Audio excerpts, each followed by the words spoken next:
Hi guys, welcome to plus minus where education is belief. मैं कार्तिक आज आपके साथ जुड़ गया हूँ mock test 2 back to basic जो हमारी टेस्ट सीरीज़ चल रही है टीजीटी कंप्यूटर साइंस की हमारी वेबसाइट पे, उसके मॉक टेस्ट 2 जो कि हमने कल लिया था उसके मैथ्स के सॉल्यूशंस के साथ आज जुड़ गया हूँ। आज हम डिस्कस करेंगे जो मैथ्स के क्वेश्चंस हमने पूछे थे टेस्ट में, जो कल हमारे जो टेस्ट था उसमें जो क्वेश्चन पूछे गए थे। आप लोगों के काफ़ी डाउट थे, मैं टेलीग्राम ग्रुप पे आप लोगों के साथ जुड़ा ही हुआ था कल, तो हमने डिस्कस करे थे 1-2 क्वेश्चन तो, और जो क्वेश्चन डिस्कस करे थे उसमें काफ़ी लंबा डाउट चला था हमारा। तो आज बाकी के भी सारे क्वेश्चन जो 10 क्वेश्चन हमारे मैथ्स के पूछे गए थे वो सारे क्वेश्चन आज डिस्कस करेंगे अभी जल्दी से। और पहले यार आप लोग जो लोग नहीं जुड़े हुए हैं हमसे, जो लोग जो टेस्ट नहीं दे रहे हैं, जिन्होंने हमारे चैनल से वैसे पढ़ाई कर रहे हैं जो टीजीटी कंप्यूटर साइंस की या फिर मैथ्स की, पर टेस्ट सीरीज़ में नहीं जुड़े हुए हैं, टेस्ट नहीं दे रहे हैं, तो उन लोगों को आप लोग जुड़ जाओ, टेलीग्राम पे जुड़ो। बाकी सारी डिटेल्स वहाँ पे मिल जाएंगी, मैं छोटा सा बता देता हूँ। www.plus-edu.com करके हमारी वेबसाइट है, उस पर जाओ, लॉगिन करो, रजिस्टर करो। कोई फ़ीस नहीं है रजिस्ट्रेशन की, कोई फ़ीस नहीं है टेस्ट सीरीज़ की, फ़िलहाल कुछ भी नहीं है। सारे एवरी संडे हमारी टीजीटी कंप्यूटर साइंस के टेस्ट होते हैं, उसमें आप टेस्ट को अटैम्प्ट करो, अपनी जो प्रिपरेशन आपकी चल रही है उसे चेक करो, कैसी आपकी प्रिपरेशन हो रही है, कहाँ आप लैग कर रहे हो, क्योंकि हर बार हर टेस्ट में तकरीबन हमारा जो मॉक टेस्ट हुआ है ये टेस्ट सीरीज़ 2 का है। टेस्ट सीरीज़ 1 हमारी हो चुकी है कंप्लीट, 5 टेस्ट उसमें हमने हुए थे, 5 संडे हमारे टेस्ट हो चुके हैं, 2 ये 7 हमारे टेस्ट हो चुके हैं। सबके डिटेल वाइज हम सॉल्यूशंस देखते हैं, सारी अच्छी डिस्कशन रहती है, काफ़ी अच्छे क्वेश्चन होते हैं। और जितने भी जो लोग टेस्ट दे रहे हैं आप उनसे बात करके देखो, उनमें इम्प्रूवमेंट हो रही है, उनकी प्रिपरेशन अच्छी हो रही है। तो आप सभी को पता है यार टेस्ट से इम्प्रूवमेंट होती है। हमारी जो गलतियाँ होती है पूरे हफ्ते में उन पर ध्यान रखना होता है कि भाई ये टॉपिक हमारे नहीं थे, हम उस टॉपिक को फिर कवर करके अब चलते हैं। टेस्ट सीरीज़ में जो टेस्ट होते हैं वो पूरे DSSB पैटर्न के हिसाब से होते हैं। 6 सेक्शन होते हैं, maths, reasoning, English, Hindi and general awareness. और उसके बाद जो छठा हमारा सेक्शन है वो सब्जेक्ट ओरिएंटेड यानी कि कंप्यूटर साइंस का। तो सबके ओवरऑल मिला के 100 क्वेश्चंस बनते हैं हमारे। अभी फ़िलहाल ही हमारा 100 का, वैसे DSSB का जो TGT पेपर होगा वो 200 का होगा, तो उसको हम धीरे धीरे 200 वाले टेस्ट भी अपलोड करेंगे वेबसाइट पे। तो जो लोग नहीं जुड़े हुए हैं वो लोग जल्दी से जुड़ जाए। अब इस चीज़ का जो आप लोगों को फैसिलिटी प्रोवाइड करिए उसका फ़ायदा उठाएँ। और जैसे कि टेस्ट के बाद, जैसे कि आज मैं क्वेश्चन डिस्कस करूँगा, वैसे ही हर टेस्ट के बाद हम क्वेश्चन डिस्कस करते चलेंगे। तो चले आज शुरू करें। हमारे पहले जो टेस्ट था हमारा, उसमें जो पहला क्वेश्चन था मैथ का, आपको स्क्रीन पे भी दिखेगा ये क्वेश्चन कि भाई in examination 48% student failed in Hindi, 32% in history, 20% student failed in both. If number of student who pass the examination was 880, how many students appeared in examination if examination consist only of these 2 subject. पहले तो question को समझो, वो कह रहा है कि भाई 2 हमारे पेपर हुए, जैसे कि हिंदी और हिस्ट्री का 2 हमारे पेपर हुए, और वो दोनों पेपर मिला के ही एक एग्ज़ाम कह दिया कि भाई हाँ ये एक एग्ज़ामिनेशन हुई थी। इसमें हमें बताना कि इन दोनों को मिला के टोटल कितने पास हुए हैं, मतलब ओवरऑल कितने पास हुए हैं। उसने बता रखा है हिस्ट्री में कितने, हिंदी में कितने फेल हुए हैं। हिंदी में हमारे फेल हुए हैं, हमारा क्वेश्चन नंबर 1, हिंदी में हमारे फेल हुए हैं, हिंदी में हमारे फेल हुए 48% फेल है। हिस्ट्री में हमारे फेल हुए हैं, हिस्ट्री में हमारे फेल 32% हुए हैं। और बोथ दोनों में कितने फेल हुए हैं हमारे, बोथ हमारे फेल हुए हैं 20%।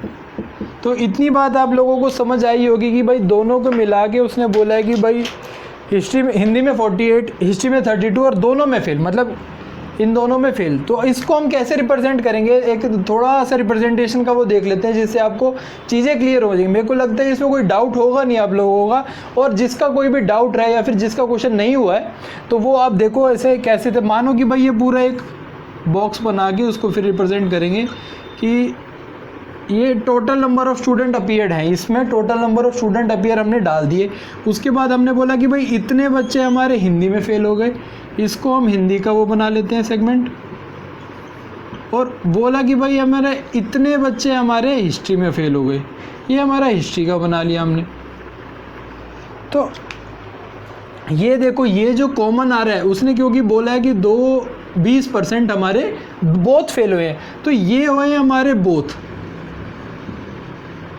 जो दोनों में फेल हुए हैं। तो हिंदी में कितने परसेंट फेल हुए थे? 48% फेल हुए थे, और हिस्ट्री में हुए थे 32%, और बोथ हुए हमारे 20%। तो देखो ये अगर ये ओवरऑल 100% है तो मैं ये कहूँ कि भाई मेरे को अब निकालना क्या। अब उसने पूछा है कि अब ये बताओ कितने बच्चे पास हुए हैं, कितने बच्चे पास हुए हैं हमारे जो उसने बताया है वो पास हुए हैं 880 हमारे जो दोनों में पास हुए हैं वो बताएं। मतलब कि जो ये पोर्शन है ना हमारा, इन सर्कल से बाहर का पोर्शन जो है, ये जो पोर्शन है ये हमारा 880 के बराबर है, 880 के बराबर है। तो हमें ये परसेंटेज तो पता है, हम ये कैसे निकालेंगे? हम निकालेंगे कि भाई देखो इतना ये कितना होगा 48 और ये 20% है, तो 48 में से 20 माइनस कर देंगे, ये हमारा आ जाएगा, इसको हटा के ये हमारा आ जाएगा 28%, और ये हमारा कितना आ जाएगा 32 में से ये वाला पोर्शन हटा देंगे, ये हमारा आ जाएगा 12%। तो ये पूरा सर्कल कितना हो जाएगा, दोनों सर्कल मिला के ये हमारा ओवरऑल कितना हो जाएगा कि भाई ये हो जाएगा हमारा 28 + 12 + 20, 28 बच्चे हिंदी में, 12 बच्चे हिस्ट्री में, और 20% हमारे दोनों में फेल हुए हैं। तो हमारा टोटल कितना आ जाएगा 30, 40, 60%। 60% बच्चे ऐसे हैं जो किसी ना किसी सब्जेक्ट में फेल हुए हैं या फिर दोनों में फेल हुए हैं। तो मतलब 60% को हम कंसीडर करेंगे फेल्ड स्टूडेंट। अब हमें पता चल गया कि भाई 100% हमारा टोटल था, 60 हमारा फेल्ड है, 60 हमारे फेल हुए हैं।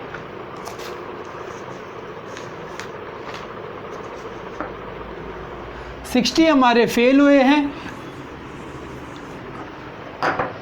तो पास कितने हुए हैं? पास हमारे हुए 40%। 100% टोटल था, 60 हमारे फेल हो गए किसी ना किसी सब्जेक्ट में या दोनों में मिला के, तो पास हमारे 40% हुए।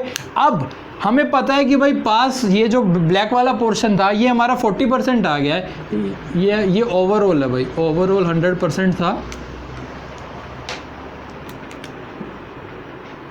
ये ब्लैक वाला पोर्शन हमारा 40 आ गया है।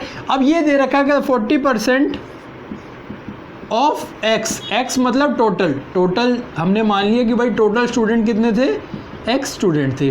40% ऑफ x हमें दे रखा है 880। तो x क्या वैल्यू हो जाएगी, टोटल स्टूडेंट्स की वैल्यू कितनी हो जाएगी, टोटल स्टूडेंट्स की वैल्यू क्या हो जाएगी, x इक्वल्स टू, पहले तो इसको मैं सीधा ले जाता हूँ यार, ये समझ लेना क्या होगा कि 880 इंटू में 100, परसेंटेज का साइन हटाएंगे जब 100 करेंगे, अपॉन में 40, तो ये कट जाएंगी चीज़ें, हमारा 0 से 0 कट जाएगा, 2, 5 और ये फिर जाएगा 440 पे, x हमारा हो जाएगा 2200। तो 2200 टोटल बच्चे थे जिन्होंने एग्जामिनेशन में पार्टिसिपेट किया। ये हमारे 2200 वो आए हैं जो टोटल थे। क्वेश्चन में पूछा गया था कि भाई कितने बच्चों ने एग्जामिनेशन दिया है। अब हमें दे रखा था कि बच्चे हिंदी में फेल हुए हैं, कुछ हिस्ट्री में, कुछ बोथ में, और बाकी बच्चे हुए कि परसेंटेज ना बता के उसने सीधी वैल्यू बता दी। उससे हमने कैलकुलेट कर लिया कि भाई 40% थे जो हमें बताया हुआ था जो पास हुए हैं, उससे हमने फिर टोटल निकाल लिया।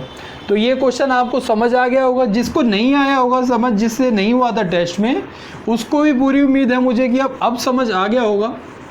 तो ऐसा क्वेश्चन अब आगे वाले किसी टेस्ट में या फिर किसी पेपर में आएगा तो वो उसका क्वेश्चन गलत नहीं होगा। अब सेकंड क्वेश्चन पे चलते हैं। सेकंड क्वेश्चन देखो स्क्रीन पे, a car driver is driving in a fog, passes pedestrian who walks at a rate of 2 km/h in same direction. A pedestrian could see the car in for 6 minutes. It was visible to him up to a distance of 0.6 km. What was the speed of car?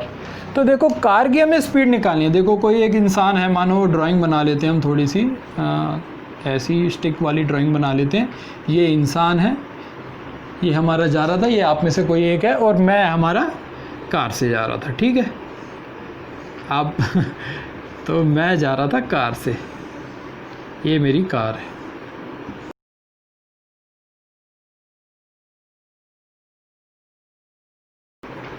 तो मैं जा रहा था ये car से, दोनों same direction में बोले गए हैं उसने। अब भाई ठंड का मौसम था तो धुंध थी। पहले तो मेरे को ये बताओ, अगर दोनों सेम डायरेक्शन में जाते हैं तो रिलेटिव स्पीड क्या हो जाती है? रिलेटिव स्पीड क्या हो जाती है?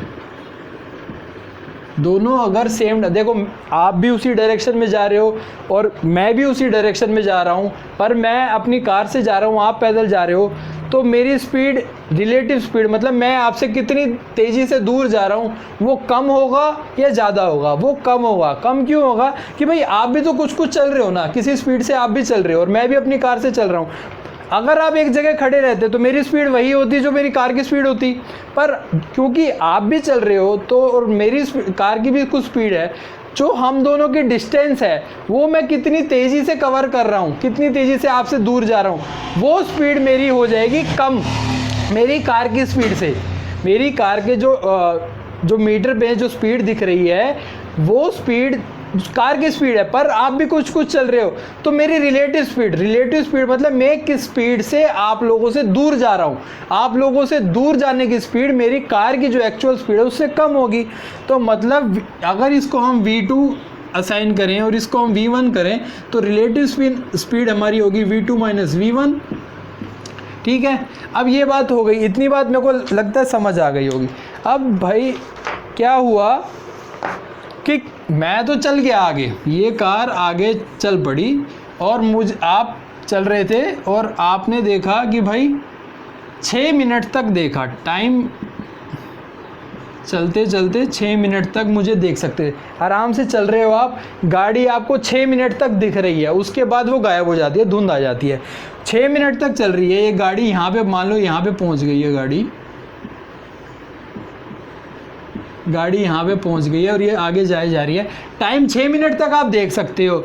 और इस 6 मिनट में बोला कि भाई इन दोनों की डिस्टेंस है 0.6 किलोमीटर की विजिबिलिटी है। आपने सुना होगा ठंड में जब बोलते हैं कि भाई विजिबिलिटी कितनी है, 500 मीटर है, 100 मीटर विजिबिलिटी, मतलब 100 मीटर के बाद की चीज़ें विजिबल नहीं हो रही। तो विजिबिलिटी उस टाइम पे कितनी थी भाई, ये कितना था, 0.6 किलोमीटर। इसका मतलब क्या हुआ कि देखो, मैं अगर आपको बोलो कि विजिबिलिटी 0.6 किलोमीटर है और मुझे कोई चीज़ यहाँ से जाती हुई दिख रही है पर वो 6 मिनट तक दिख रही है, तो मतलब वो 6 मिनट में 0.6 किलोमीटर चलेगी। 6 मिनट से आगे मतलब 0.6 किलोमीटर से आगे वो विजिबल नहीं होगी, तो मतलब 6 मिनट से भी आगे हो गया ना, वो 6 मिनट 6.1 कुछ सेकंड हो गए और वो 0.6 किलोमीटर से आगे हो गई। इसका मतलब 6 मिनट में वो 0.6 किलोमीटर चल रही है। टाइम हमें पता है, डिस्टेंस हमें पता चल गया इस बात से कि भाई 0.6 किलोमीटर कार चली होगी। ये भी चल रहा है, कार भी चल रही है, पर इन दोनों के बीच का दिखने का डिस्टेंस कितना है, 0.6 किलोमीटर। दिखने का डिस्टेंस हमारा 0. और वो कब तक देख सकता है, 6 मिनट तक। तो मतलब वही कि 6 मिनट में 0. यहाँ पे देखो, यहाँ से जब स्टार्ट हुई गाड़ी पास हुई तो वो कितने मिनट थे, कुछ सेकंड थे और डिस्टेंस कुछ भी नहीं था। मैक्सिमम डिस्टेंस कितना हुआ, 0.6 और टाइम कितना हुआ, 6 मिनट। मतलब 6 मिनट में वो 0.6 किलोमीटर चली। इसमें कोई डाउट नहीं होना चाहिए। काफ़ी कन्फ्यूजन हो जाती है ऐसे क्वेश्चन में, फॉग वाले में, कि भाई हमारा डिस्टेंस क्या होगा और टाइम क्या होगा, स्पीड क्या होगा। स्पीड पर अब हम आते हैं, ये टाइम और डिस्टेंस आपको समझ आ गया होगा कि भाई 6 मिनट में वो इतने किलोमीटर चली है। तो देखो स्पीड का मेरे को फॉर्मूला बताओ, स्पीड क्या होती है। स्पीड हमें पता है कि भाई डिस्टेंस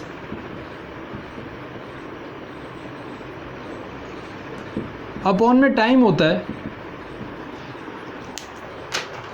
पर यहाँ पे स्पीड इकलौती स्पीड नहीं आएगी, स्पीड नॉर्मल कार की स्पीड नहीं आएगी। कार कितना चली वो नहीं पता चलेगा, हमें पता चलेगा रिलेटिव स्पीड कितनी है। हमें डिस्टेंस क्या दी गई है, डिस्टेंस हमें दी गई है कार से इस जो पेडिस्ट्रियन है उसके बीच की डिस्टेंस। तो देखो डिस्टेंस कितनी है, डिस्टेंस हमारी है 0.6 किलोमीटर और टाइम हमारा कितना है, 6 मिनट। अगर हम मिनट्स को आवर्स में कन्वर्ट करेंगे, क्योंकि यहाँ पे हमें दिया हुआ है कि भाई पेडिस्ट्रियन की जो स्पीड थी वो 2 किलोमीटर पर आवर थी, तो हमें इसी उस फॉर्मेट में निकालना होगा। और ऑप्शंस में भी किलोमीटर पर आवर में है, तो मिनट को हम आवर में करेंगे तो डिवाइड बाय कितना करेंगे, 60। तो ये हमारा हटा के डिवाइडेड बाय 60 कर देंगे, तो ये किलोमीटर पर आवर वाली चीज़ हो जाएगी। तो अब 6 से काट देते हैं हम, 6 से हमने काटा, ये हो गया 10, तो हमारा हो गया 6 किलोमीटर पर आवर। पर ये स्पीड रिलेटिव स्पीड है, ये ध्यान रखो, ये स्पीड सिंपल स्पीड नहीं है, रिलेटिव स्पीड है। रिलेटिव स्पीड मतलब v2 माइनस v1 हमारा 6 किलोमीटर पर आवर आया है। अब हमें v1 पता है, हमें पूछा गया था क्वेश्चन में कार की स्पीड बताओ। कार की स्पीड हमने v1 मानी थी, कार की स्पीड हमने v2 मानी थी। v2 कितना है, v2 निकालना है। v1 कितना है 2, ये हमारा इक्वल्स है 6 किलोमीटर के बाद है, तो v2 कितना हो जाएगा हमारा 8 किलोमीटर पर आवर। आया आपको ये क्वेश्चन समझ? आप दोबारा ध्यान से देखो इसे। मैंने वो क्वेश्चन में बोला गया था कि भाई एक पेडेस्ट्रियन है, पेडेस्ट्रियन मतलब पैरों पे चलने वाला इंसान, पैरों से जो वॉकिंग कर रहा है, वो 2 किलोमीटर की स्पीड से चल रहा है। उसके सामने से एक कार गई है, अब वो तो चल रहा है अपना आराम से, वो चल रहा है, और उसके सामने से एक कार गई। कार की स्पीड पूछी गई है, जबकि उसमें बताया गया है कि भाई धुंध थी, धुंध के कारण सिर्फ वो उसको 0.6 किलोमीटर दूरी तक मैक्सिमम और 6 मिनट तक ही देख सका। इसका मतलब 6 मिनट में इतनी 0.6 किलोमीटर चली। वो चलने से हमने निकाल लिया कि भाई स्पीड क्या होगी। पर स्पीड किसकी? स्पीड हमारी रिलेटिव स्पीड होगी। रिलेटिव स्पीड मतलब कार की स्पीड और पेडेस्ट्रियन की स्पीड का जो रिलेशन है वो क्या होगा, उसको रिलेटिव स्पीड हमने मानी कि भाई वो कार की स्पीड जो एक्चुअल स्पीड से कम नोट होगी, क्योंकि पेडेस्ट्रियन भी चल रहा है कुछ, तो वो स्पीड हमने कम करी और कार की हमने एक्चुअल स्पीड निकाल दी कि भाई 8 किलोमीटर पर आवर की स्पीड से कार वाला अपनी गाड़ी लेके जा रहा था। ठीक है, ये क्वेश्चन आ गया होगा आपको समझ। और देखो ऐसा मत करना कि भाई जो क्वेश्चन आपसे हो गया था अटेम्प्ट, वो ना देख के स्किप करके आप आगे स्किप करके वही क्वेश्चन देखो जो आपसे नहीं हुआ था। क्योंकि कई बार क्या होता है, जैसे आपसे कई क्वेश्चन हो जाते हैं और उसका फिर कोई शॉर्ट तरीका या फिर टाइम सेविंग तरीका मैं आप लोगों को बता रहा हूँ और वो चीज़ आप तक पहुँचे ही ना, और कुछ ऐसी चीज़ें बता दूँ जो आगे वाले क्वेश्चंस में आपको, आगे आने वाले क्वेश्चंस में आपको हेल्पफुल हो, तो वो आपकी स्किप हो जाए। तो ऐसा ना करना, सारे क्वेश्चन देखना पूरे तरीके से, जो आपसे हो गए थे वो भी एक बार देख लेना। क्या आप ये देख के बताना, कमेंट करना कि हाँ ये तो सेम मेरा तरीका था, या फिर आपने कुछ अलग मैंने कुछ अलग तरीका बताया और वो आपको हेल्पफुल हुआ, तो वो भी कमेंट में ज़रूर लिख के बताना। तो थर्ड क्वेश्चन, चलो थर्ड क्वेश्चन बहुत सिंपल था। थर्ड क्वेश्चन था हमारा कि भाई spherical ball, steel sphere of radius 4 centimeter is drawn into wire of diameter 4 mm. Find the length of wire. ऐसे क्वेश्चंस में हमें ना यूनिट सेम करनी होती हैं, हमें ध्यान रखना होता है कि भाई यूनिट सेम है। हमें दिया गया है स्फेयर का रेडियस 4 सेंटीमीटर और सिलेंड्रिकल वायर हमेशा सिलेंड्रिकल शेप में होती है, तो वायर का डायमीटर हमें दे रखा है कि 4 मिलीमीटर दे रखा है। तो यहाँ पे हमें यूनिट सेम करनी होंगी। पहले तो देखो, जब भी ड्रॉन का मतलब होता है कि एक शेप से दूसरी शेप में बदल दिया गया है, ये ध्यान रखना है। जब भी कोई ऐसा क्वेश्चन हो कि एक शेप से दूसरी में, क्यूब से क्यूबाइड, क्यूब से स्फेयर, स्फेयर से क्यूब, कुछ भी बनाया गया, तो दोनों केस में जब वो पहले क्यूब था या पहले स्फेयर था और बाद में वो वायर बनाया, तो दोनों केस में वॉल्यूम सेम होगा, उससे हम क्वेश्चन सेम करेंगे। तो अब हमें फॉर्मूला याद रखना है बस कि वॉल्यूम ऑफ स्फेयर क्या होता है और वॉल्यूम ऑफ सिलेंडर क्या होता है। वॉल्यूम ऑफ स्फेयर होता है 4/3 पाई आर क्यूब और वॉल्यूम ऑफ सिलेंडर होता है हमारा पाई आर स्क्वायर एच। अब क्वेश्चन में था कि find the length of the wire, length और एच मतलब हाइट। सिलेंडर को ऐसे खड़ा कर देंगे सिंपल, उसमें वर्टिकली होगा तो उसकी हाइट होगा, हॉरिजॉन्टल वे में करेंगे तो उसका वो क्या होगा, उसकी वो लेंथ होगी। तो इन दोनों को हमें इक्वेट करके, दोनों को हम इक्वेट कर लेंगे। इक्वेट करने के बाद हमें पता चल जाएगा कि लेंथ कितनी होगी। तो वॉल्यूम ऑफ स्फेयर जैसे करेंगे यहाँ पे 4/3 pi r, volume radius of sphere कितना दिया हुआ है, रेडियस ऑफ स्फेयर दिया गया 4 सेंटीमीटर और ये दिया गया 4 मिलीमीटर। जो डायमीटर दिया गया है वायर का वो 4 मिलीमीटर है। तो हम क्या करेंगे, दोनों में से एक को कन्वर्ट कर लेते हैं दूसरे यूनिट में। तो हमने स्फेयर वाले जो रेडियस है उसकी यूनिट को कन्वर्ट कर लिया, तो 4 × 10⁻³ ये हमारा कन्वर्जन हो गया। ये किसके इक्वल होगा, वॉल्यूम ऑफ सिलेंडर के इक्वल होगा। तो पाई आर कितना है, डायमीटर हमें 4 mm दिया गया, तो आर कितना हो जाएगा 2, तो 2 का स्क्वायर इंटू एच हमारी लेंथ हो जाएगी। अब ये देखो इजी हो जाएगा, पाई से हमारा पाई कट जाएगा, 2 का स्क्वायर कितना होता है 4, 4 से 4 कट जाएगा हमारा, तो एच मतलब length of wire, length of wire कितनी आ जाएगी, 4 का क्यूब कितना होता है 64 और 10 का क्यूब होता है 1000 होता है, तो 3 0 यहाँ पे लग जाएंगे, अपॉन में 3, तो आंसर आ जाएगा 21,333.333 चलता रहेगा। तो ये हो जाएगा, इसको जो ऑप्शंस में हमारा ऑप्शन था हमारा कि 21,333 ऑप्शन था, तो इसके 0.333 है उसको निगलेक्ट करके हमने इस आंसर पे टिक करा।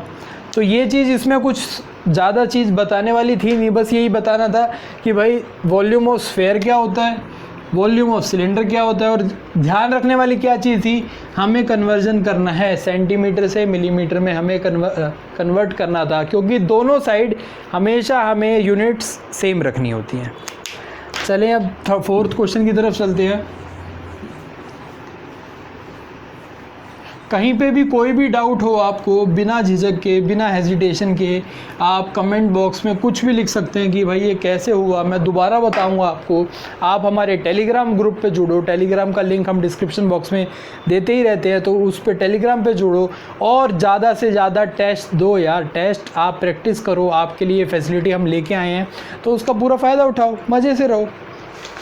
तो 4th क्वेश्चन पे हम चलें। 4th क्वेश्चन था कि find the average increase rate if increase in population in first year is 30% and that in second year is 40%। तो 4th क्वेश्चन है, देखो एवरेज का है और परसेंटेज दोनों मिक्सचर है इसमें। उसने बोला कि भाई एवरेज इंक्रीज़ निकालना है हमें, average increase rate.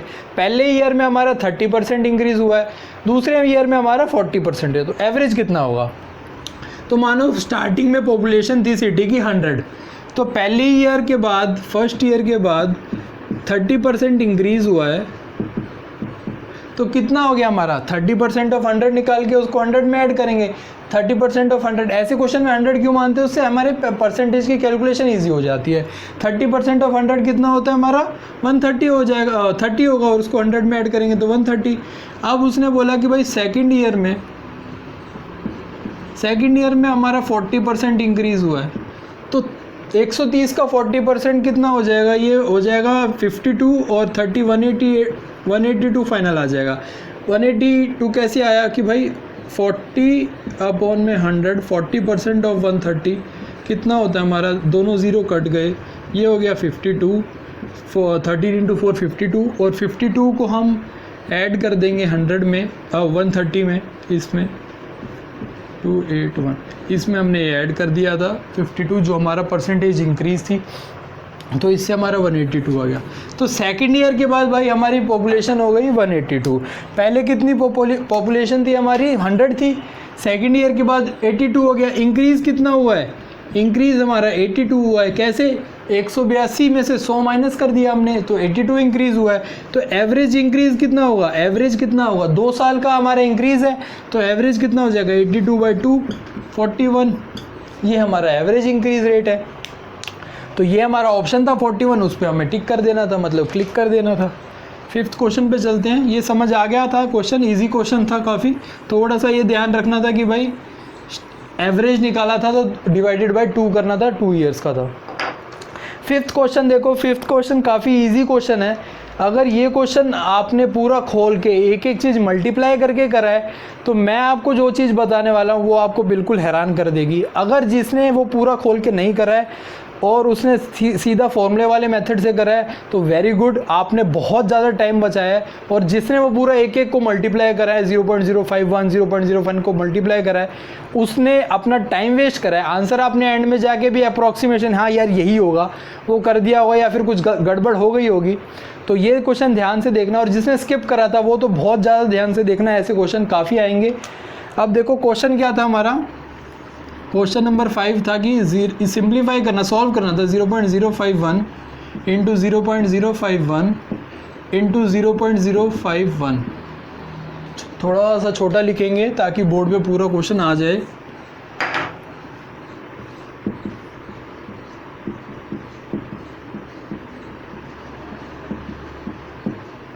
Plus 0.041 into 0.041 into 0.041, ये हमारा न्यूमरेटर था, ये डिवाइडेड बाय था हमारा 0.051 into 0.051 minus 0.051 into 0.041 plus 0.041 into 0.041, ये हमारा क्वेश्चन था। अब इसमें ध्यान देना, एक चीज़ जो मैं आपको बताने वाला हूँ अब, वो बहुत ही यार, एक एक को सॉल्व करने बैठेंगे तो हमारा तो पेपर हो गया, इसमें ही हम 20 मिनट लगा देंगे तो फिर बाकी वाले क्वेश्चन में करेंगे क्या। तो देखो एक चीज़ देखो, ध्यान से देखो, रेड ब्लू से देखो कि a cube plus B cube, a cube plus B cube, a plus B का होल क्यूब नहीं, a cube plus B cube को हम कैसे लिख सकते हैं, a plus B, A B minus sorry A square minus A B plus B square. कैसे, अगर इसको मैं खोल के दिखाऊं तो वो A cube plus B cube भी हो जाएगा, जैसे कि A square A plus A into A square A cube, फिर ए स्क्वेयर बी, फिर ए बी स्क्वेयर, फिर A B A square minus A B square, और बी ये कट जाएंगी चीज़ें, एंड में हमारा A cube plus B cube भी बचेगा। तो ये चीज़, ये हमें याद रखनी है चीज़, ये थोड़ी सी फॉर्मूला आइडेंटिटी वगैरह जो होती हैं ये थोड़े हमें याद रखने वाली बात है, इससे हम इसको इम्प्लीमेंट इसमें करेंगे और हो जाएगा। अब देखो ध्यान से देखो, ये क्या बन रहा है हमारा, ये हमारा ए क्यूब बन रहा है, ए अगर हम 0.051 रखें तो ए क्यूब बन जाएगा, 1 2 3 मल्टीप्लिकेशन में ए क्यूब बन जाएगा, और इस इतनी टर्म को बी क्यूब बन रहा है हमारा, ये बी को अगर हम 0.041 रखेंगे तो बी क्यूब बन रहा है। अब फिर से ध्यान दो, यहाँ पे ये क्या बन रहा है हमारा, ए स्क्वायर, ए स्क्वायर, ये कितना हो गया ए इंटू बी, और ये क्या बन रहा है हमारा, ये हमारा बी स्क्वायर बन रहा है ना। तो हमारा इसको हमने यहाँ पे अगर ये मान लिया तो इस वाली टर्म को मैं कैसे शॉर्ट में लिख सकता हूँ कि a cube plus B cube upon में a square minus A B plus b square. आ गई ये चीज़, इसको मैं ऐसे लिख सकता हूँ ना, मैंने ए क्यूब हो गया, ये बी क्यूब। अब इस फॉर्मूले को एक ए क्यूब प्लस बी क्यूब को अगर हम खोल देंगे तो ये वाली जो टर्म है वो इससे कट जाएगी, बचेगा क्या, ए प्लस बी, है ना। नहीं समझ आ रहा, पूरा खोल के दिखाऊं, चलो पूरा खोल के दिखा देते हैं इसे। भाई a cube plus B cube को मैं ऐसे लिख सकता हूँ ना, a plus B a square minus A B plus b square, और अपॉन में क्या था, a square minus A B plus में बी स्क्वायर। यही तो यहाँ से हमने ऐसे लिख लिया था। अब ये तो हमारा कट जाएगा, ये हमारा इससे कट गया, बचा ए प्लस बी। ए प्लस बी हमें अब देखो सॉल्व कितना होगा, हमें सिर्फ एडिशन करनी थी, अब मल्टीप्लिकेशन का झंझट ही खत्म।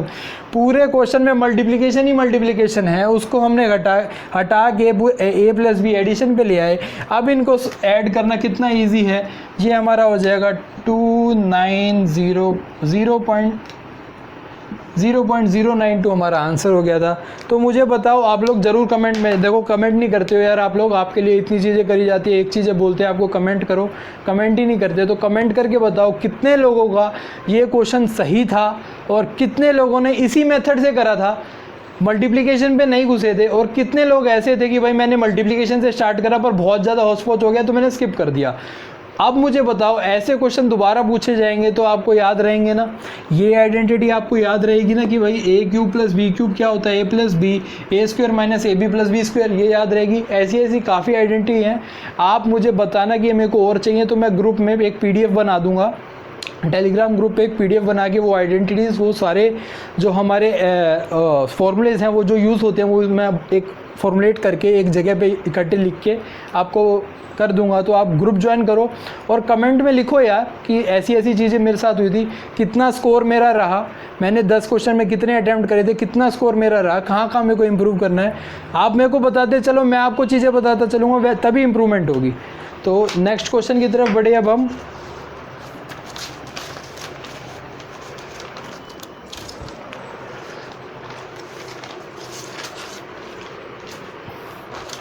सिक्स क्वेश्चन तो हमारा काफ़ी डिस्कशन वाला क्वेश्चन था, जिसको हमने काफ़ी डिस्कशन किया था, जिसकी हमने, और काफ़ी गहन चिंतन रहा मेरा पूरी रात, मैंने काफ़ी सोचा, और मेरी विवेक से जो हमारे ग्रुप में मेंबर है उससे काफ़ी बातें हुई इस जो हमारा क्वेश्चन था। और इस क्वेश्चन को मैं कहूँगा ये कंट्रोवर्शियल क्वेश्चन है।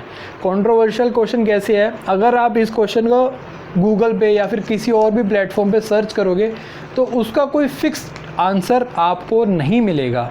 कैसे नहीं मिलेगा, चलो बात करते हैं, क्वेश्चन को डिस्कस करते हैं। क्या क्वेश्चन था? An institute organized a fest in which 1/5 of girls and 1/8 of boys participated. What fraction of total students took part in fest? कि उसने वो सिक्स्थ क्वेश्चन है हमारा, क्वेश्चन में था कि भाई 1/5 of girls 1/8 of boys participate करते हैं एक फेस्ट में। अब उसने पूछा कि फ्रैक्शन बताना है, नंबर्स की कोई बात नहीं करी गई है यहाँ पे, सिर्फ और सिर्फ बताना है कि फ्रैक्शंस बताना है कि फ्रैक्शन ऑफ स्टूडेंट्स पार्टिसिपेटेड। और हमें ऑप्शंस दिए गए हैं, 4 ऑप्शन दिए गए थे। पहला ऑप्शन था हमारा 2/13, दूसरा ऑप्शन था हमारा 13/40, तीसरा ऑप्शन था हमारा डेटा इनएडिक्वेट,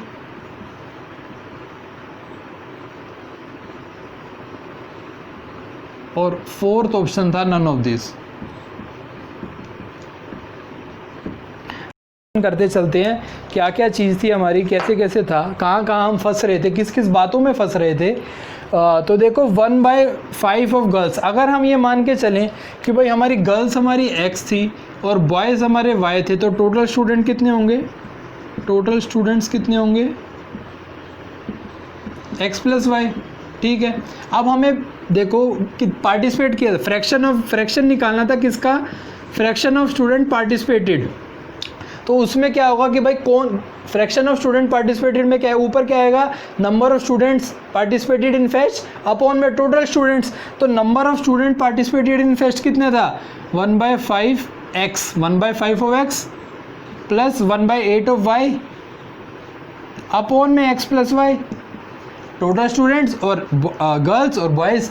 तो इसको अगर हमने सॉल्व करा तो क्या होगा कि भाई इसका एलसीएम लिया 40 और ये हो जाएगा 8x + 5y, 8x + 5y, और एलसीएम हमने लिया 40 और नीचे था ये x + y।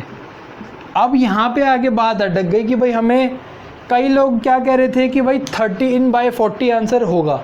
उन्होंने क्या करा, उन्होंने x और y की वैल्यू इक्वल रख ली। हमें क्वेश्चन में बताया नहीं गया था कि भाई बॉयज़ एंड गर्ल्स सेम है, ऐसा कुछ क्वेश्चन में नहीं लिखा गया था, तो हम x और y की वैल्यू इक्वल नहीं रखें। अगर x और y की वैल्यू इक्वल बोली होती तब हम यहाँ पे x और y की वैल्यू इक्वल रख के क्या कर लेते, ये ऊपर 13 हो जाता और नीचे 40 हो जाता, तब ये हमारा ऑप्शन हो जाता 13/40। पर अभी ये ऑप्शन, इस केस में क्योंकि हमें वैल्यू नहीं बताई तो ये ऑप्शन नहीं होगा।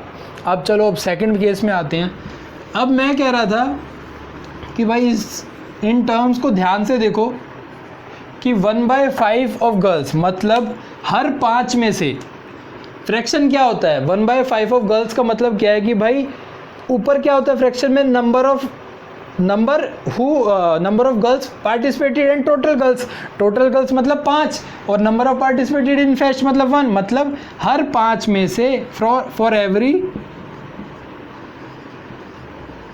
5 गर्ल 1 पार्टिसिपेटेड।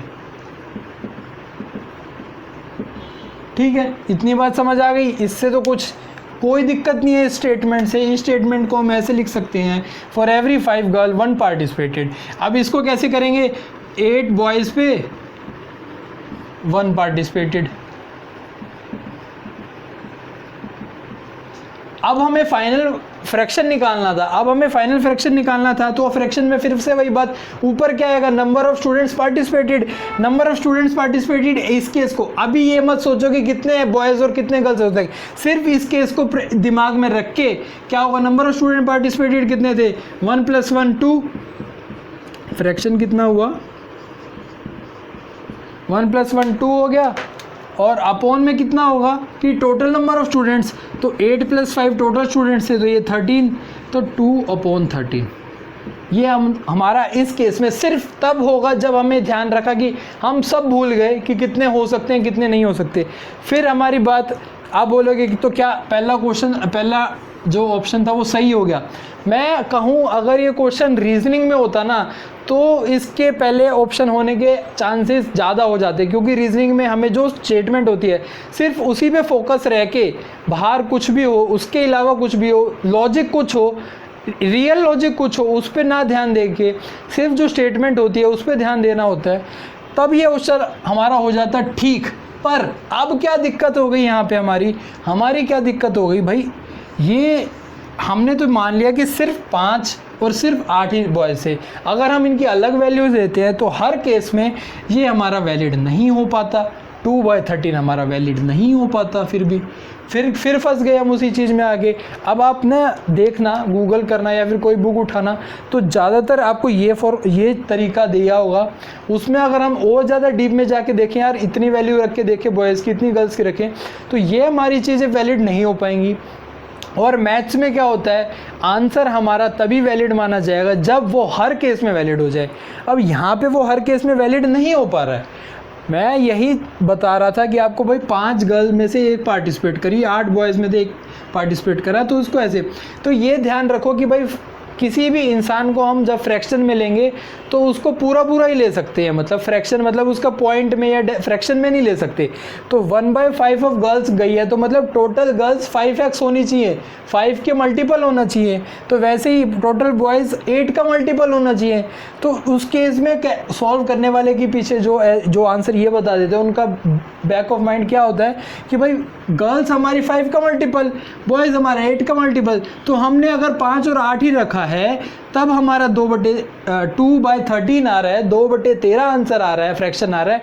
तो जब हम अपनी गर्ल्स की इंक्रीज़ या फिर कुछ भी हो और बॉयज़ की भी हम कुछ भी वैल्यू रखें, पर उस केस में भी एक कंडीशन क्या होगी कि जिस रेशियो में गर्ल्स की इंक्रीज़ हो रही है, उसी रेशियो में बॉयज़ की भी लेनी होगी। मतलब जो मल्टीपल हमें गर्ल्स का लेना है वही मल्टीपल उसी फैक्टर में, जो उसी रेशियो में हमें बॉयज़ का, मतलब जैसे कि मैंने बोला 5 के मल्टीपल में, तो हमने बोला कि भाई 10 गर्ल्स हैं, मान लिया ओवरऑल 10 है, तो 8 के बॉयज़ हमारे 8 के मल्टीपल हैं, तो यहाँ पे 8 नहीं ले सकते, हमारा 8 भी मल्टीपल है, हम यहाँ पे 16 लेंगे तभी, मतलब 5 × 2 10, 8 × 2 16,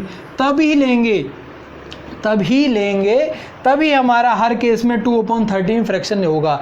ये जो बैक ऑफ माइंड था जिस क्वेश्चन सॉल्व करने वाले का, या फिर मेरा भी कहें तो यही था कि भाई हमारे मल्टीपल उसी मल्टीपल में रहेंगे, क्योंकि हम इंसान को कभी भी आधा या पौना ऐसा टेढ़ा मेढ़ा नहीं ले सकते, पूरा लेंगे, और पूरा लेंगे जब ही ले सकते जब वो मल्टीपल में हो।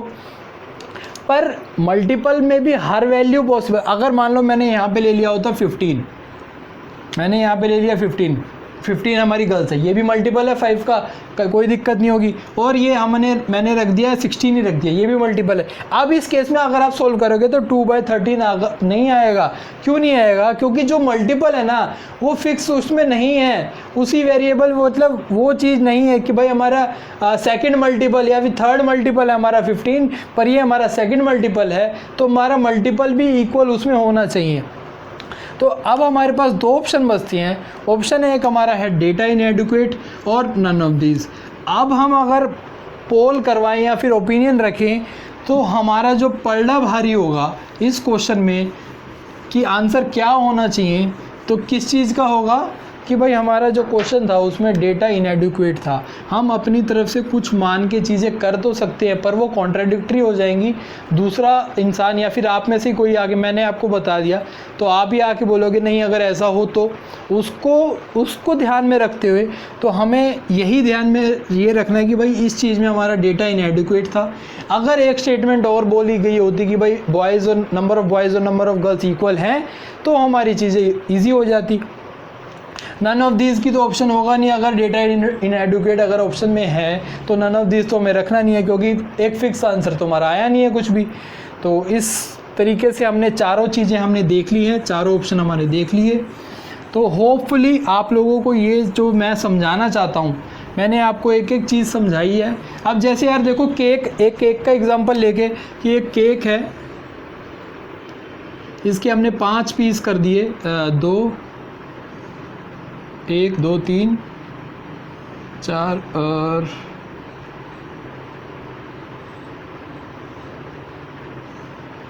1 2 3 4 5 पीस हो गए। और एक मैं केक लेता हूँ जिसके मैं 8 पीस करूँगा, 8 पीस हो गई है हमारे। अब अगर मैं ये भूल जाऊं कि भाई ये केक किसका बना हुआ है, कौन से फ्लेवर है, चॉकलेट है, वनीला है, या फिर केक कितना भारी है, 1 किलो का है, 2 किलो का है, क्या क्या मटेरियल लगा, वो सब भूल के अब मैं बोलूँ आपसे कि मैंने बस 1 पीस इसका ले लिया और 1 पीस इसका ले लिया, तो बताओ मैंने टोटल पीस कितने खाए।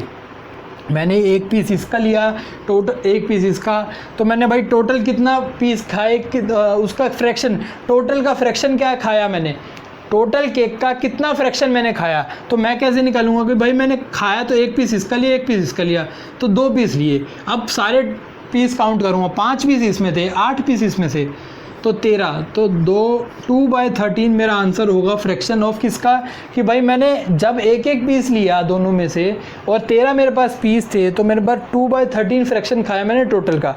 पर यहाँ पे क्या दिक्कत हो गई, इसको हम पूरा उसमें कैसे अप्लाई नहीं कर पाएंगे। अब आप भी बोलोगे सर अगर वो भाई ½ kg का हो और ये 10 kg का हो तो पीस इक्वल नहीं है ना, फ्रैक्शन इक्वल कैसे हो जाएगा। हमने भाई पीस के हिसाब से करा, ये हमने वो कंसीडर नहीं करी चीज़ें कि भाई इसमें कौन सी क्या इंग्रेडिएंट्स हैं, क्या हमारा किस चीज़ का बना हुआ है।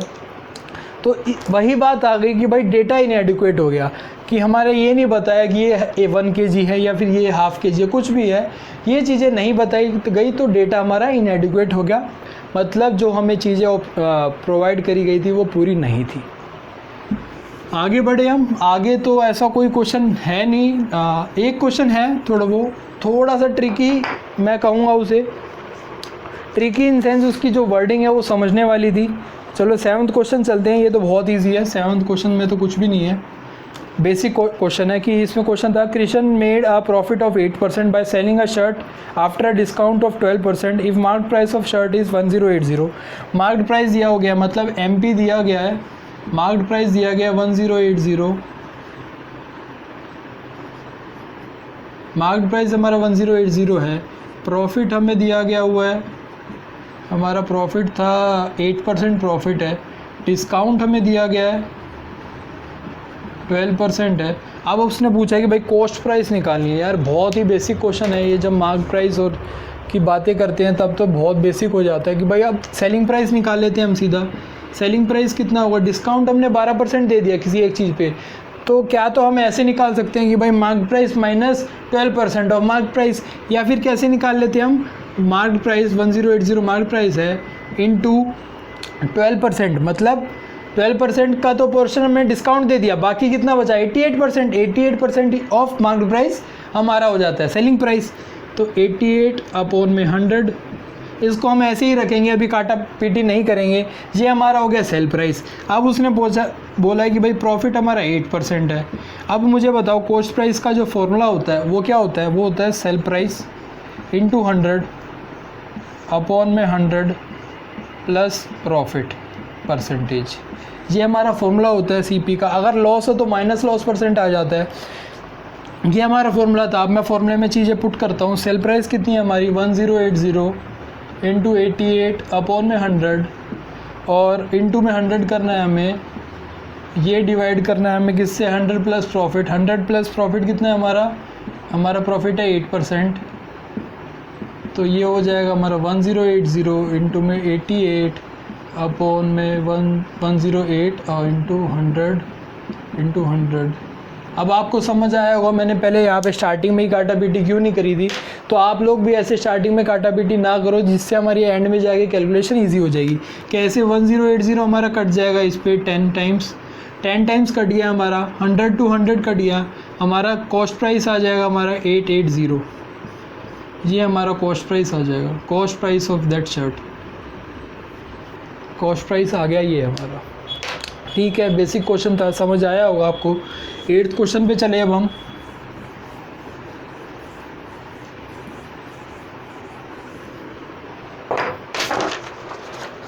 एट्थ क्वेश्चन भी सिंपल सा क्वेश्चन है। 8th क्वेश्चन में बोला गया कि अ बैग कंटेन्स 50 पैसा, 25 पैसा एंड 10 पैसा। 8th क्वेश्चन 50 पैसा, 25 पैसा एंड 10 पैसा कॉइन्स इन रेशियो 5:8:3। अब आप लोगों को पता ही है जब हम रेशो में होते हैं उनको रेशो को वैल्यू में कन्वर्ट करने के लिए एक वेरिएबल ले लेते हैं, जिससे हम तीनों जो रेशो में हैं उनको मल्टीप्लाई करेंगे। तो हम क्या हो जाता है, ये हो जाएगा हमारा 5x, 8x और 3x हो जाएगा। x हमने वो वेरिएबल ले लिया। अब अमाउंट देखते हैं यहाँ पे 50 पैसे के हमारे पास कितने,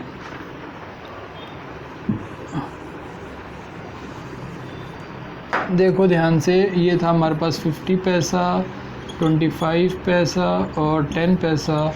हमने वो 5x, 8x, 3x कर लिया था। अब यहाँ पे देखो ये हमारा हो गया कॉइन्स, नंबर ऑफ कॉइन्स, और ये हमारा हो जाएगा अमाउंट। ये आप लोगों को इतना बड़ा करना नहीं है, मैं बहुत डिटेल में समझाने के लिए कर रहा हूँ कि भाई ये हमारे कॉइन्स हो गए थे 5x, 8x और ये हमारा हो गया था 3x। तो अमाउंट कितना होगा, कॉइन हमारे पास इतने हैं, 50 पैसे का है, तो अमाउंट कितना होगा 5x इंटू 50, 8x इंटू 25 और 3x इंटू 10। ये हमारे पास अमाउंट हो गया। टोटल अमाउंट इन तीनों का एडिशन हमें दिया गया है कि भाई 144 रुपीज़ है। तो 144 को हम अगर पैसे में कन्वर्ट करेंगे, क्योंकि यहाँ पे पैसों की बात है, तो 100 से मल्टीप्लाई कर देंगे। ये हमारे पास टोटल अमाउंट है, और हमें बताना है कि भाई 50 रुपीज़ के कितने कॉइन हैं। तो वो हम कैसे निकालेंगे कि ये हो जाएगा हमारा 250x, ये हो जाएगा हमारा 200x, ये हो जाएगा हमारा 30x।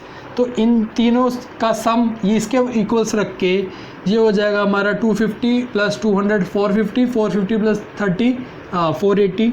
तो 480x इक्वल्स टू 14400। तो x हमारा हो जाएगा 14400 अपॉन में 480। ठीक है, x ये हो गया। अब हमें निकालना क्या है, हमें निकालना है भाई नंबर ऑफ़ कॉइन्स फॉर 50 पैसा। तो वो कितना है हमारा 5x है। तो यहीं पे हम दोनों तरफ से अगर 5 से मल्टीप्लाई कर देंगे इंटू 5 तो हमें आ जाएगा हमारा, ये गया हमारा, ये कट जाएगा हमारा, इस 0 to 0 कट जाएगा हमारा। 12 से काटेंगे तो हो जाएगा 12 120/4, ये हो जाएगा 30 और आंसर हो जाएगा हमारा 150। तो 150 कॉइन्स होंगे हमारे 150 पैसा की। ये चीज़ आपको समझ आई ना कि भाई जो रेट करेंसी है हमारी 50 पैसे की है, कॉइन कितनी है, अमाउंट उसकी ये हो जाएगी ये है 250x। ठीक है, x हमारा वो वेरिएबल था जिसको हमने रेशो के टाइम अमाउंट में बदलने के लिए लिया था। अब हम 9th क्वेश्चन पे चलें।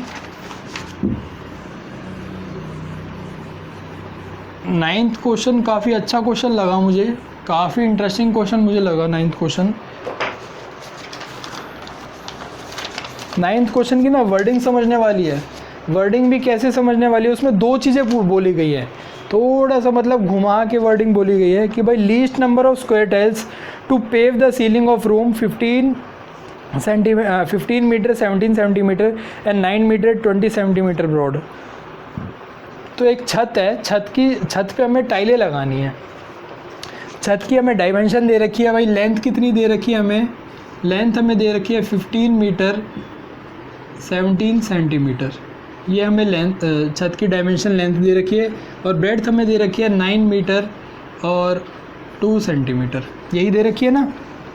हाँ, तो देखो इसको अगर मैं पूरे को सेंटीमीटर में बदलूँ तो इसको मैं ऐसे लिख सकता हूँ 1517 सेंटीमीटर और ये हो जाएगा 902 सेंटीमीटर। मीटर को सेंटीमीटर में बदलने के लिए 100 से मल्टीप्लाई करते हैं, तो 15 को मल्टीप्लाई करके 1500 और 17 ऐड करके 17 सेंटीमीटर और 902 सेंटीमीटर हमारा ब्रेड्थ हो गया। अब देखो उसने बोला गया कि लीस्ट नंबर, अब मैं कोई बताओ कोई एक ये मान लो सीलिंग है या फिर फर्श है हमारा, इसको मुझे टाइलें लगानी है और उसने बोला है कि भाई लीस्ट नंबर ऑफ टाइलें, कम से कम टाइलें लगनी चाहिए। कम से कम टाइल आप क्या बोलोगे कि भाई मैं तो इतनी बड़ी एक टाइल ले लेता हूँ, एक ही लगी, ठीक है। अब उसने बोला कि इतनी बड़ी एक टाइल ले ली या फिर सबसे बड़ी टाइल लूँगा ना, जितनी देखो पूरी छत जितनी तो टाइल मिलेगी नहीं, तो सबसे बड़ी टाइल जो मार्केट में अवेलेबल होगी वही लूँगा, तभी जाके हमें वो निकलेगा कि भाई कि कम से कम टाइलें लगेंगी। सबसे बड़ी टाइल लगाऊंगा, देखो मैंने अगर इतनी एक छोटी वाली टाइल लगा ली तो ये कितनी ज़्यादा लगेंगी। अब मैं कहता हूँ मेरा बड़ा भाई जो है वो लेके आ गया, इतनी बड़ी टाइल ले आया, तो मैंने जहाँ पे 3 टाइल लगाई थी उसने एक ही टाइल लगा दी, तो इसका मतलब यहाँ पे उसकी टाइलें कम हो गई, कम से कम टाइल वो लगाएगा, मैं तो ज़्यादा लगा रहा था। तो हमें मैक्सिमम देखना है साइज़। तो ऐसे क्वेश्चन में कन्फ्यूजन क्या होता है कि मैंने आपको एलसीएम और एचसीएफ जब पढ़ाया तो उसमें बोला था जहाँ पे आपको लीस्ट दिखे, स्मॉलेस्ट दिखे, मिनिमम दिखे, तो वहाँ पे आपको एलसीएम निकालना है। पर हमें यहाँ पे क्या निकालना है, एक्चुअल में क्या लीस्ट नंबर निकालने थे, पर साइज़ हमें टाइल की क्या चाहिए, लार्जेस्ट टाइल चाहिए। तो लार्जेस्ट के केस में क्या बताया था आपको, एचसीएफ निकालने को बताया था। तो इसमें हम क्या निकालेंगे, एचसीएफ निकालेंगे।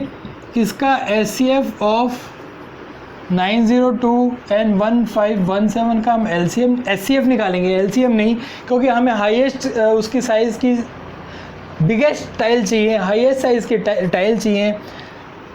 तो एचसीएफ इसका हमारा 41 आ जाएगा। ये आप देख लेना है, वो मैंने एचसीएफ के आपके मेथड बता रखे हैं, इसमें से इसको सब्ट्रैक्ट करके जो हमारा आएगा क्या तो वही होगा या फिर उसके फैक्टर होते हैं। तो 41 उसका एक फैक्टर है जो इनका डिफरेंस है, तो 41 हमारा एलसीएम आ गया, एचसीएफ आ गया सॉरी। तो अब हमें निकालना है नंबर ऑफ़ टाइल्स। तो नंबर ऑफ़ टाइल्स के लिए क्या निकालेंगे, क्या होता है नंबर ऑफ़ टाइल्स यूज़ जो होंगी, मैक्सिमम साइज़ की जो टाइल्स यूज़ होंगी, उसमें क्या होता है कि भाई एरिया ऑफ सीलिंग,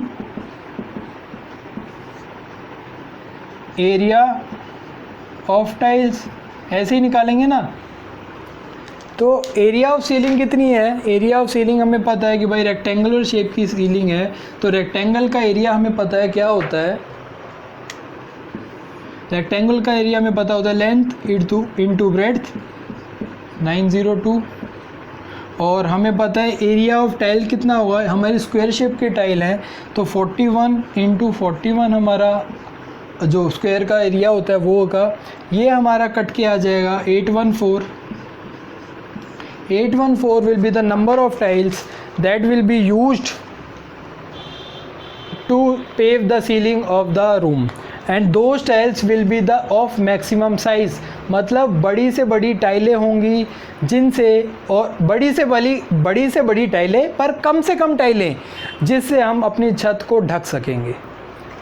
ठीक है, ये स्टेटमेंट आपको समझ आ गई होगी। एक जो हमारा मेंबर था जिसने टेस्ट दिया था उसको कन्फ्यूजन थी इस क्वेश्चन में, तो ये क्वेश्चन मेरे को लगता है पूरा क्लियर हो गया होगा आपको, और जिसका नहीं हुआ था वो भी। और अब हम लास्ट क्वेश्चन पे चलते हैं, हमारे 10th क्वेश्चन पे। हमारा 10th क्वेश्चन है, ये तो बहुत सिंपल है, इसमें थोड़ी सी मिस्टेक हो गई थी। ये इतना तो समझ जाया करो कि भाई इंटरेस्ट कभी भी हमारे प्रिंसिपल से ज़्यादा नहीं हो पाएगा, इतना ज़्यादा कि 1500 हमारा वो था, हो जाएगा, इंटरेस्ट भी ज़्यादा हो जाते हैं हमारे, पर इंटरेस्ट इतना भी ज़्यादा नहीं होगा कि हमारी ऑप्शन में ही वैल्यू नहीं है कि 12% 1.2% है और उसके हिसाब से हमें निकालना होगा और इंटरेस्ट हमारा इतना ज़्यादा हो रहा है। तो जो हमारा जो इसमें क्वेश्चन है कि भाई interest earn on 1500 in 3 years at SI is 540, ना कि 5400, 5400 नहीं, क्वेश्चन में गलती थी, टाइपिंग 1 0 ज़्यादा लग गई, तो 540 हमारा SI हो जाएगा। तो इंटरेस्ट अर्न, तो SI की फॉर्मूला क्या होता है, SI का फॉर्मूला होता है principal into rate into time period upon में 100। हमें SI दिया गया है 540, हमें प्रिंसिपल पता है 1500, हमें रेट निकालना है, टाइम हमारा 3 ईयर्स है, 100 हमें दिया गया है, तो 100 से हमारा 100 कट जाएगा,